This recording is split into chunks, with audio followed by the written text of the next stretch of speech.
Hello lovely jubblies.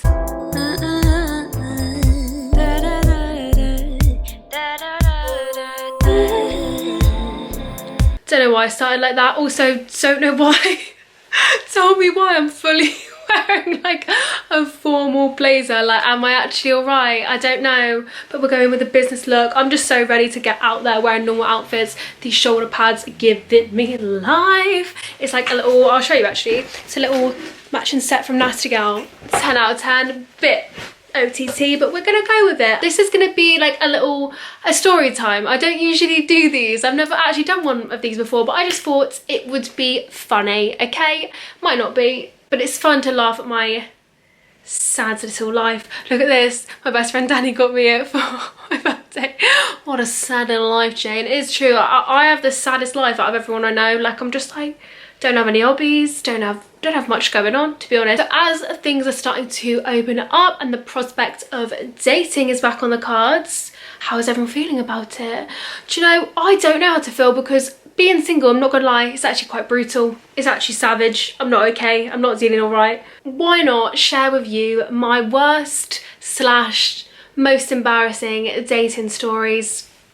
Just have a little laugh at myself, because I don't know, I've got 3 top ones. I'm excited to share them with you. I hope to God that none of these people watch this, because I will feel a bit bad, but some of these things, I mean, you couldn't write it. You honestly couldn't. But yeah, if you like my videos, please give me a little thumbs up, babes, and subscribe, because I do 2 videos a week and it'd be nice of you to join my little weird space of the internet. Like, how does everyone feel? Are we ready to make our debut back into society? I feel like it's Bridgerton. Am I going to be the diamond of the season, or are no boy's going to want me? Is nobody going to want me? I don't even care at this point. I'm just ready to do something. I'm ready for some excitement in my life. So we're going to start with Darren number 1. This was years ago. Like, I'm talking, I've only been single now for about 8 months, but before I was single for a year when I was 19, and that's like where I had my hoe phase. I was loving life, I was going out. It's where I had most of my dating experiences, and I used to be more fun. Like, I used to take dating really lightly and not seriously at all, whereas now any boy that looks at me I'm in love with. So I think I need to take old 2015 Sadie, I need to get her energy back. But right, we're gonna call him Darren number 1, Darren 2, Darren 3, because all guys who are fuckboys automatically called Darren. I don't make the rules, that's just the thing. It's the thing I say. It's kind of like the male version of Karen, you know, like, oh, Darren, shut up. Okay, so met this guy when I was out in a club. I mean, first red flag, I should have seen it, but he was actually a bouncer, and when I tell you he was gorgeous, like, he was like I don't know, he was some sort of other nationality, he had like light eyes, he was really friendly, he always used to like let me in the club for free. So I was like, right, okay. He started chatting to me, and the first thing he said was, are you Persian? And I was like, oh, he thinks I'm Persian, he thinks I'm like exotic. And I was like, no, I'm English. And he was like, oh, I usually only date Persian girls, but like I would love to like meet up with you. And I was like thinking, I don't know what to think about that, but I was like, okay, right, we'll go for like a coffee, because I used to do this thing where I hated getting tied down to dinner for someone I didn't fancy, so I would like go on coffee dates to see, and then if they got to the next level, that was like level 2. I mean, now it's a good tactic. I don't know if I would do it now, because I'm like, I want the dinner, you know, I want to be wined and dined. But it was a good tactic for when I was 19. So we're like, yeah, okay, I'll meet you after work, blah, blah, blah. So we just go to local Starbucks. I mean, you know, glam, very glam. I'm an easily pleased girl. And first thing, he's late. My thing is being late on dates. I hate it, because it's like, if you wanted to impress me, you wouldn't be late. Like, if it 2 minutes, whatever, but if it gets over the 10-minute mark, I'm sort of like, shit happens, but you knew there was a date. I don't know, it just irks me for some reason. So I'm waiting with my coffee, like chilling, like, when is he coming, blah, blah, blah, like did my makeup all nice. I see him walk in, he like strolls in like with some swagger. I'm thinking, you okay? I don't know why you're walking like that. And he just goes straight to like the till to buy something, and I'm thinking, you're not gonna say hello to me? Or maybe he hasn't seen me. So I was like, hey, I'm sat down. Like, again, doesn't turn around, doesn't say hi. I'm just staring at him like, oh, I don't know, I was dying, it was so embarrassing. And then he like texts me. He texts me and he's like, oh, I decided to leave because you were wearing too much makeup. I honestly was like, I think I was in shock. I was just like, what? How the fuck? How dare you say that, for one, and text me and not even come over to me? And I was like, I was confused because I could literally see him stood there. I was like, he's not gone. I was like, I don't understand, like, why you're... I literally hate when men or anyone comments on my makeup anyway. It's like, you saw me last night in the club, you knew I wore this much makeup, so I don't know what... I don't know. And then he comes over and I'm already like flabbergasted. I'm already like, nah. He comes over again with his little swagger, got his little cappuccino, whatever the fuck he's drinking, and he's like, do you think that was funny? Did I find that funny? I'm sorry, the banter's already dead. That is not funny at all. And I think boys use this tactic, I don't know, like this degrading thing, make you feel crap, so your esteem is lower because they're threatened by confident women. They lower your esteem, so maybe that you'll date someone shit like him. I know this tactic, I've seen it all before. I should have just walked out there and then, but I think I was just so in shock, like I was like, surely someone's not gonna say that to me. So he sits down and we're chatting like a bit normal, like it wasn't addressed, and he was like, sorry, it's just that like, I don't like when girls overline their lips to look like Kylie Jenner.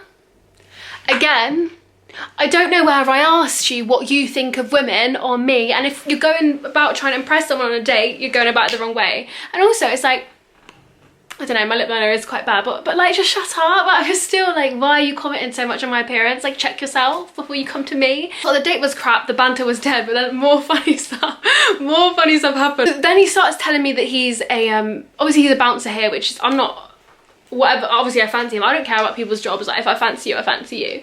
But he was going, yeah, like in my country, I'm actually a singer, like I'm actually a famous singer in my country. And I'm like, are you though?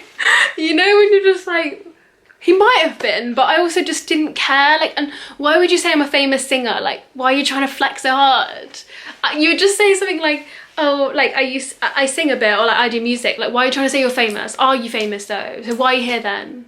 Go be famous. I just didn't get it, but he started playing his song. So can you imagine, I'm sat in Starbucks like this, listen to this guy play him singing out of this phone, and I'm just thinking, Hans, I literally was like, get me out of this situation. Like, it was so awkward, but it makes a funny story. And then to end this stunning date, he goes, I think he had started to like me by this point, because obviously why wouldn't he? Sadie Bass. He goes, so are you dating anyone at the moment? Again, I've just met the lad. I was like, yeah, I'm kind of like, I'm going on dates with people, like getting to know people, because I was like open to getting to know people. He literally, his demeanor, his mood, his energy switched. He was pissed. He literally like threw his wallet down, and he was like, okay then, better end this here. I don't know how I get myself in these situations. End this here. I literally just met you. I don't know why you're, one, asking me for loyalty. I don't even know you. And then a minute ago, you were just saying I was wearing too much makeup. Absolutely not. So after that, we never spoke again. I love those dates where like, you both never talk again. Because I was like, we obviously both weren't feeling it, but bizarre, absolutely bizarre. All right, Darren number 1 came on strong. We're going on to Darren at number 2. This guy was a very soon after the other one, because it was around a similar time. This is when I had all my good fun, you know, my younger years, my heyday, all the good stories. So Darren number 2, I also met him in a club. Yeah, but he was like sensitive, like both liked musical, we both liked theatre. I just thought we were really, I saw something, and he was good looking. All these guys were good looking, to be fair. One, he was late again. I can't be asked. Never again. Don't do it, girls. I'm telling you now, number 1 rule, never wait longer than half an hour.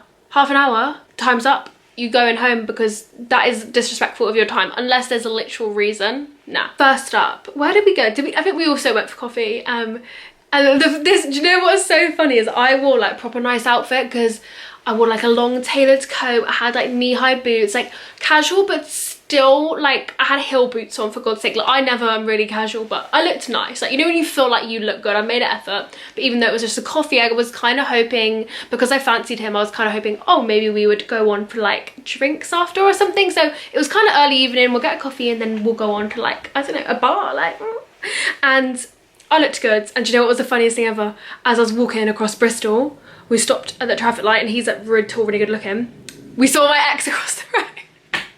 Hadn't seen my ex in like 5 months. I literally see him across the road, and he sees me with another guy, and this was like an ex that didn't want to be with me anymore. So I was flexing so hard, like internally I was actually crying. That was so funny. Like, what If there's any time you want to see your ex, that was it. You're with a new guy, you're looking fresh. I was feeling myself. Okay, so that was the first funny thing that happened. Secondly, so we're having a coffee, whatever, all good. He pays for the coffee and I'm like, oh, that's nice gesture. Like, he pays for the coffee, don't think anything of it. And then we were talking loads, all going well. Like, I was kind of like not really into him. I didn't fancy him, but it was fine, nice company. We finished our coffee and we're like walking around Bristol and I'm thinking, oh, is he gonna suggest going to a bar? Maybe I should have been a bit more, I think now I would be a bit more forward. Like, I would be a bit more, let's go to a bar, but I guess I was shyer back then. Like, I wanted him to lead. So we're walking around Bristol and it's really cold. He's like, should we just sit on a bench and chat?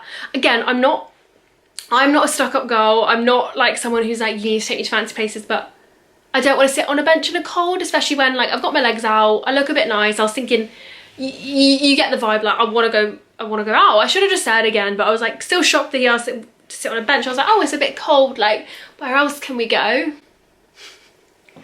We turned to our left and what did we see, Huns? The fucking McDonald's Golden Arches. And can anyone imagine how this story finishes? Yeah, again, 7th day, when we're fucked on a night out, we're going to McDonald's. I fucking love a cheeseburger. Do I want to go into McDonald's on a date when I'm wearing a nice outfit? No, just no. Like, if any boys are watching this, do not ever do that. I'm sorry, someone tell me if I'm wrong, but he literally was like, why aren't we going to McDonald's? And I was like, I don't know, I don't really want any food.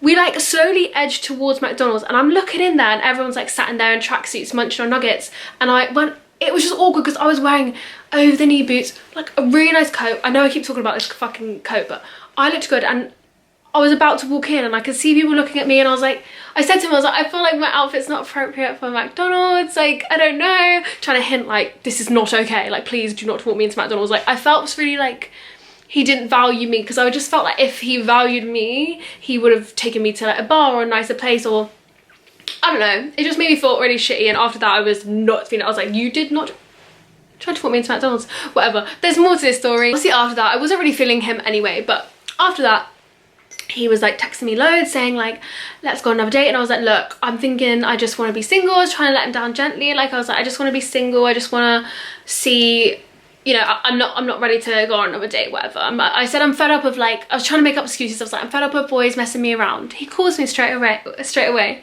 and he's like, whoa, let me get one thing straight. I'm a man, not a boy. And I was like, all right. I mean, anyone who has to tell me they're a man, chances are they're not. So that was already like funny. I literally was on the phone like, okay. He was going, what, you thought that was a date? You thought that was a date?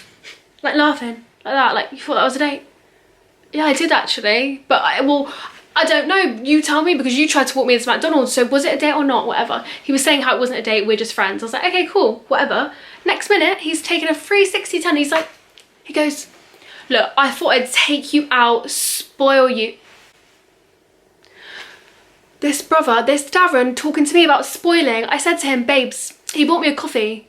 If you want me to transfer you £3.85 for my Costa, I will, because I don't want to put you out of pocket. I don't want to, do you know what I mean? Like, don't talk about spoiling as if you've done me a favour when you've literally supplied me with a caffeinated beverage. No, I'm not doing it. But yeah, that was interesting. So I don't know, I do tend to have bad luck with guys. I do, but yeah, I don't know which one was worse, to be honest. Finally, I'm gonna end with this story, my friends. I feel like everyone loves this story. This is just, I don't know how I did it, but this one's actually about something I did on a date, not the other way around, because I thought, you know, we gotta be self-deprecating. I've gotta be like, I am not perfect human. I'm not a perfect person. Yeah, this, I still can't believe this actually happened. So I was getting to know a guy, things were going well, we'd been on a few dates, like it was getting to that point, but he lived with his parents, so he was like, I want you to come stay with me, but obviously like you're gonna meet my parents. And I was thinking, whoa, this was happening very quick. We'd only been on a few dates, but I was like, fair, like if you live there, like that's his home. I was like, yeah, cool. Like parents don't usually like me, I don't know why. Like Mum, I feel like I'm really nice to everyone, but I think I don't like silences, so when everyone's silent at the dinner table, I make like inappropriate jokes maybe, or I I don't know, maybe I give off a bad vibe. I don't know. But mums never seem to like me, so I'm always nervous around parents anyway. Right, to get there, his parents were honestly the loveliest humans ever. I was like, oh my God, like I felt so welcome, so everything was going good. Obviously I was nervous and I hadn't eaten a lot that day, and it was like him, his oldest sister was like our age, his family, like they were all like, let's drink some wine. I was like, yes, like I'm so down to like get drunk with someone's family. Like I love that energy. It was very welcoming, very nice, but again I was nervous, didn't really know what to say. Like with new people I'm like, what do I talk about? I don't know. So I feel like I was sort of chugging the wine, maybe like I sort of noticed I had one glass before everyone else had even finished, like it even started. Like I was just sort of like nervous, like I could feel the nerves and I wasn't really eating, whatever. You get the, I'm setting the scene. So I don't know, I'm not gonna lie, I don't know the escalation. I don't know what point I thought this was okay, but we played drinking games, we played card games, a lot of wine had been opened. I was at a very, I'm quite lightweight, I was at a very tipsy state. I get to this state of drunkenness where I'm like normal Sadie, I'm kind of hyper anyway. Drunk Sadie, we don't claim that bitch. I don't know her. She lives in a different postcode to me because I feel like you guys are gonna die. Obviously the music's playing, everything's going on. What song comes on? None other than Cardi B and Megan Thee Stallion, WAP. Wet Ass Pussy, yeah. And that song, not gonna lie, it's my fucking jam. So I took it upon myself to get up in front of his whole family and just be like, oh, do you guys know how to do the WAP? Like, do you know how to do the WAP dance? And his sister's like, yeah, I think so. His sister's up, I'm up. I'm then now teaching his dad how to do the WAP. That's honestly something I never thought I would say or do in my life, but it's fucking happened, so I'm gonna cheers to that. Cheers, cup of tea, because I think I need to lay off the wine. You picture this. I'm up in the kitchen fully like with my leg like, now from the top, make it drop, that's a wet, like showing him the like everything. I'm lucky that they were such a like welcoming and fun family that they took it really well, like they found it so funny and they were like loving life. Well, I hope so. I mean, obviously I'm not with the guy now, so maybe when I left they were literally like, what was that? What was that thing you just brought in? I mean, look, my future husband's gonna have to deal with this behavior. It's fine. Like the thing is, when when WAP comes on, it just takes over me. It's like a higher power, it comes for me and I'm like, look, I need to get on the floor and shake my ass. But I like to think it was in good humor, everyone was having a good time. He found it funny as well, like he was really good about it, because I woke up and I was literally like, are you not embarrassed? I was very embarrassed of myself. Yeah, wasn't my finest hour, huns. Oh my God, I've just remembered something else. I didn't even stop with the WAP, right? His little brother was wearing a Harry Potter dressing gown. Obviously I'm trying to impress everyone, not just the mum and dad. I'm trying to like get in there with a little bro as well. So I'm just like talking to him about Harry Potter, like trying to be that cool. Like I had the washing up brush like this. Again, just their house, and I'm so comfortable. The first time I've been there, I pick up their washing up brush and I'm shouting Harry Potter spells. And this poor child, I've probably traumatized him. Like I'm actually like, oh my God, like imagine doing that. To me, I think it's funny, like if a girl came around, like if Marlon brought a girl around and she was like that, I'd be like, yes, like you are 10 out of 10, like up for a laugh. But it is like, it is a deep embarrassment. Like, so I'm there like 1 minute I'm shouting Expecto Patronum Expelliarmus at this little kid, next minute I'm showing his dad the WAP. And let this be a warning of how not to act on a first meeting of the parents. So yeah, there's not really much, we've ended that on a high note, not really much to say. Hopefully I can do another one of these. Well, I don't want to say hopefully. Maybe I'll do another one of these when I have more stories to tell, because it's highly unlikely I'm gonna find the one anytime soon. Let me know which was your favorite story, and also let me know if you want me to do one telling your stories and like reacting to your worst dates, because that could also be fun too. Like I've spilled the tea on myself, now spill the tea on you. But yeah, thank you so much for watching and I hope you have a lovely week, babes.